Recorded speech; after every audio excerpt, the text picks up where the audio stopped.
So where y'all located at?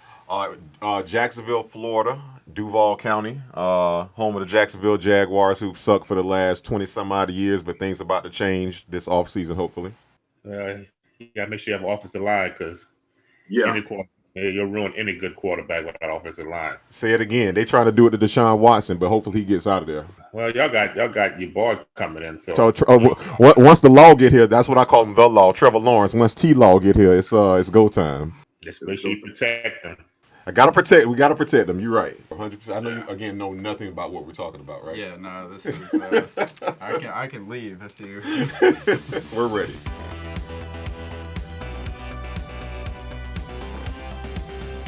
You know when you're hitting and when you're not. You're hitting right now. All cylinders. Doing great. Yay, thank you. Well, and you all ask questions that honestly, I don't normally give these answers because they're very personal. All of these things are things that you could find somewhere. Like it is public information, although they took it off Wikipedia now, but it is public information that I was a significant other of Richard's. And you can find somewhere on the internet that I'm my dad's daughter. You can find somewhere on the internet that I heard a voice, but all your questions of like, these are all the things I tell no one, and they're all now in one place. Oh, man, well, thank you for allowing. Hey, listen, we would treat it with care. We promise. All right, Okay, this is like my most dangerous interview so far. Danger's our middle name. All right, so we're coming back. Mark that tape for a promo. Well, I will tell you the reason that I didn't just warn you that I'm not going to answer some of these instead was because I watched enough of the way you treat people and the way you treat their answers to trust you. Oh, thank you so much. I appreciate it. Thank you. That means a lot. Yes, we try our best to, protect everyone. Well, you come in peace.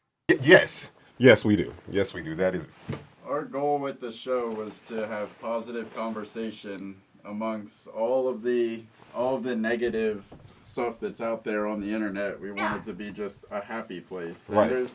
We've talked to people that have stories that could easily that could be like throwing dirt on another person, and we just don't include that kind of stuff because there's enough of that out there. If people want that, they can easily find the negativity. Won't find it here. Yeah. I think if you read any of my material, I'm very much in the same vein. I very much am about positive. How the y'all been? Just in general? No, I know the answer to that one. In what capacity then? Now I'm lost. Just like we're all tired all the time.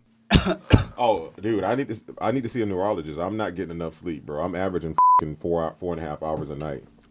Oh, dude, that happens. Like I've noticed that. I will nap like for a majority of the day, and I'll still be very tired and go like I'm not going to a what are the people that tell you have cancer? I'm just trying to avoid that doctor because I'm way too exhausted all the time. Ooh. You don't have a fever or anything all the time, do you? No, just constantly. Oh, then you're fine, tired. Dude. Don't worry about it until you start getting a fever. Cool. Good. All right. That's where I'm no doctor, but that's where I stand on that whole. As long as you don't have a fever and no blood is coming out of your ass. There you go. All right. Yeah. Cuz like anything will give you a fever. Yeah. Right. WebMD.com. Anchor exclusive, guys. Here's a connection that we didn't talk about on the show, and you'll hear David say, after this. One thing I truly want to discuss really quick, and I do mean really quick, is if you notice from any film from that ever showed cave paintings, and I think I talked to you about this before, that show cave paintings and show hieroglyphics or things of that nature, you see the German man, which is Christoph Waltz, he's talking to Jamie Foxx's character about a story, and it was so blaring to me, but maybe most people miss it, and to me, it was done on purpose. He's telling him a story, and there is nothing on the walls to try to, where normally there would be stuff on the walls. But to me, maybe I'm reaching here, but you tell me what you think really quick for our Anchor exclusive. I felt there was nothing on the wall because we had, like, the German's not from America. The black man's not from America. They're both trying to tell each other what happened from natives' lands and fill each other out. But there's no story in the background because this land was stolen. Like, there's nothing to be written.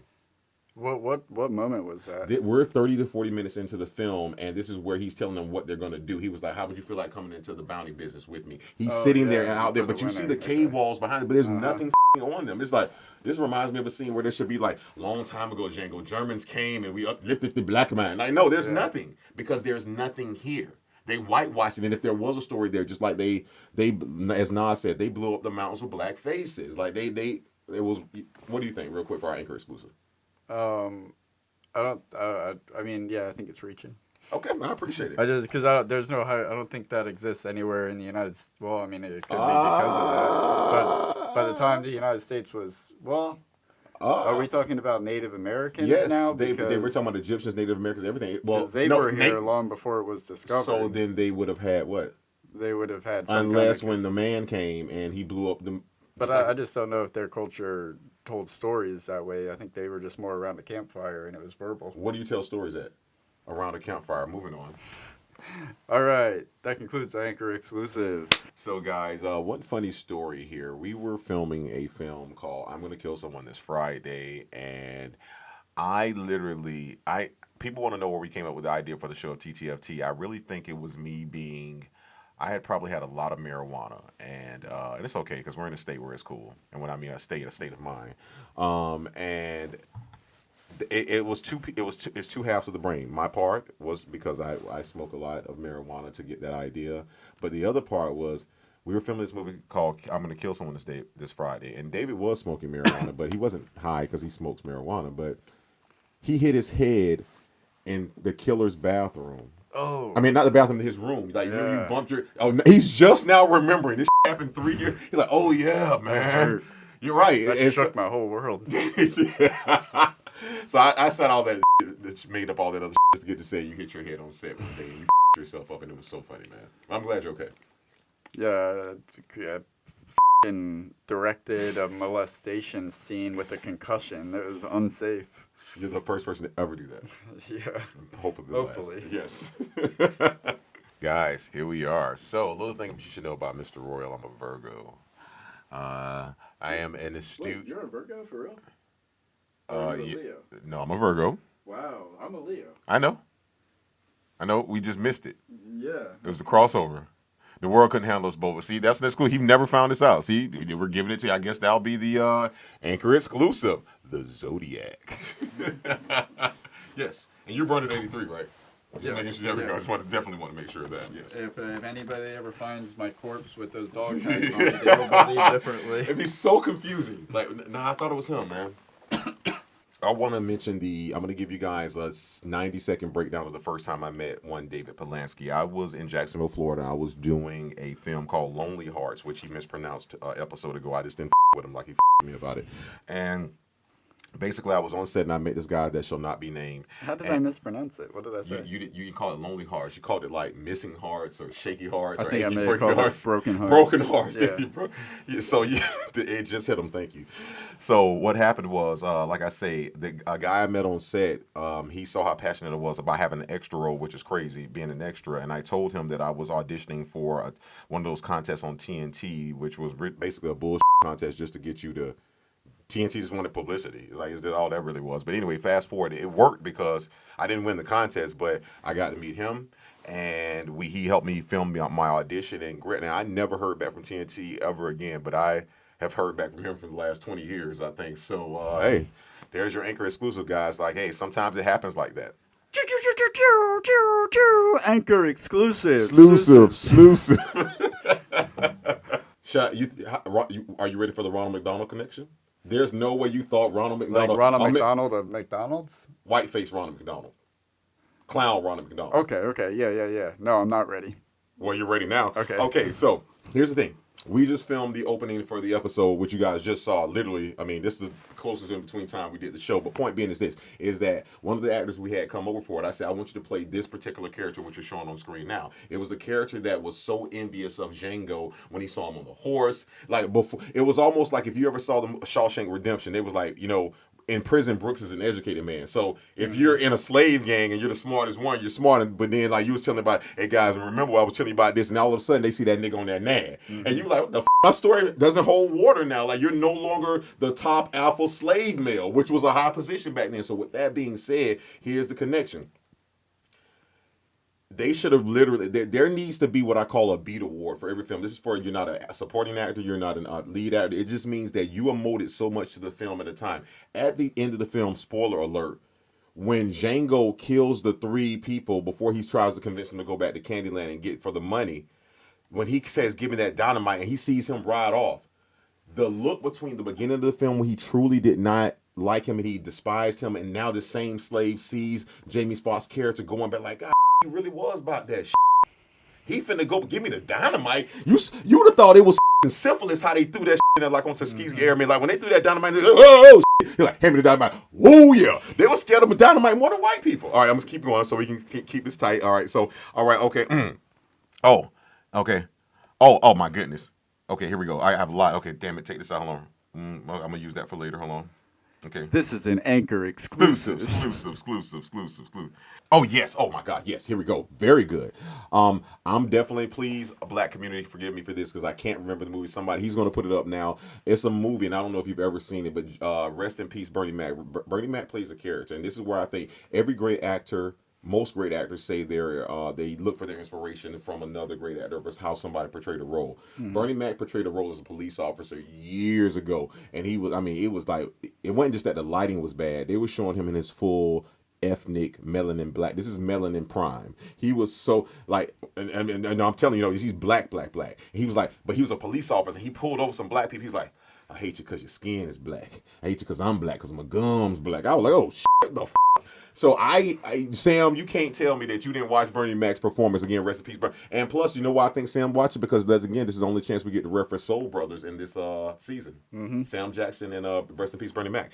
Talking about Omar Epps? No. Okay. No, he played his character. Matter of fact. Oh, he plays. Okay. No, you know what? No, right now, live time.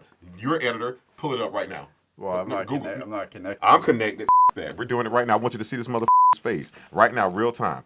Give us a Patreon real quick while I'm doing this. All right, guys.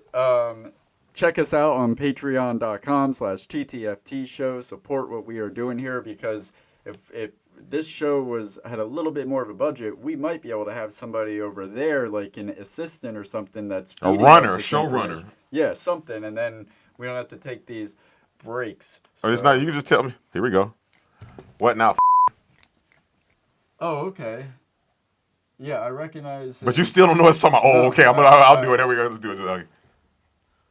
Now, what part of that is a lie? You know? No, I don't. You do. You will when we do our interview. What part of that is a lie? I don't recall. You do. I think that's all factual. That's not all factual. We specifically interviewed something. Why else are we doing the show if we're not going to give real facts? Is it what he broke his hand on? Nope. There's no standing ovation. They were so worried. I mean, people are like, oh. So, I mean, what are we doing here? They were worried. No. There's a flip side of that coin. There's no standing. Gotta keep going. You know I'm right. The reason why that term, and again, we don't talk about this, I'm going to hit it very quick. The reason why a lot of people are more offended by that word than the word nigga is because of the fact that motherfucker is a term for when they use the word. You make their kids like their mothers to try to make super slaves. Like they made them do this to try to breed super slaves and be like, oh, y'all, they come from a big family. They're gonna. So they didn't make the kid their mother. They were blindfold the kid, so he doesn't know it's his mother, and then make them go for. You've never heard of this before. No, I never. Look at the camera. You've never heard it. Never. You don't have to fact check this. Trinity Christian Academy failed to mention that in their history curriculum. Did you hear about the Nina Pinta and Santa Maria? Oh, absolutely. WandaVision, man. Eventually. Yeah, you got so much. I mean, it's too much out there. We cannot work for 5 years and catch up on everything. To all my WandaVision fans out there, what do you think about Pietro?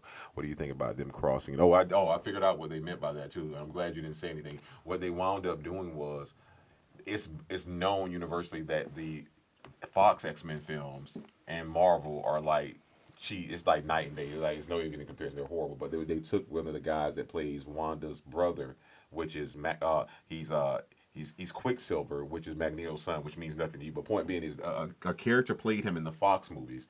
Then they recast him for the Marvel movies. Everybody like, yay, they recast him, great. But everybody loved the dude from the Fox ones. So doing WandaVision, which is a Marvel film, out of nowhere, her brother showed up and everybody was expecting, like, oh, he's dead. They were expecting to see the Marvel version, but it was the Fox version from the other movies. So that means that the multiverses can connect. like that. But okay, whatever. So you might as well be talking about the Super Bowl. I got you. All right. New rock stars. All right.